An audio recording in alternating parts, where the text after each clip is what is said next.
راہ چلتی عورتوں کو دیکھنے سے کیسے بچا جائے؟ ایک نوجوان کو راہ چلتے لڑکیوں کو دیکھنے کی عادت تھی۔ اس نے اپنے ایک بزرگ سے اپنی پریشانی کا ذکر کیا کہ وہ جب بھی باہر جاتا ہے تو بازار میں عورتوں کو دیکھنے سے باز نہیں رہ پاتا اور اس خراب عادت کو چھوڑنا چاہتا ہے۔ وہ کیا کرے کہ اس کی یہ بری عادت چھوٹ جائے؟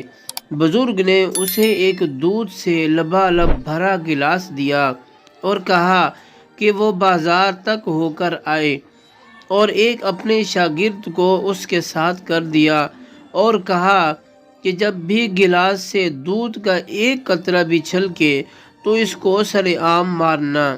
نوجوان بازار گیا اور دودھ کا ایک قطرہ گرائے بغیر واپس آ گیا۔ بزرگ نے نوجوان سے پوچھا کہ تم نے بازار میں کتنی عورتوں کو دیکھا ہے؟ نوجوان نے جواب دیا، میں نے کسی کو نہیں دیکھا، میری ساری توجہ دودھ کے گلاس کی جانب مرکوز تھی اور میں ڈر رہا تھا کہ دودھ کا قطرہ گرا تو سب کے سامنے میری پٹائی ہو جائے گی۔ بزرگ نے کہا کہ یہی حال ایک سچے مومن یا مسلمان کا ہے۔ ایک سچا مسلمان اللہ سے ڈرتا ہے اور قیامت کے دن سب کے سامنے شرمندہ ہونے سے ڈرتا ہے، اور یہ ایمان والے کوئی گناہ کرنے سے ڈرتے ہیں کیونکہ ان کی توجہ آخرت میں ہر عمل کا جواب دینے کی ہوتی ہے۔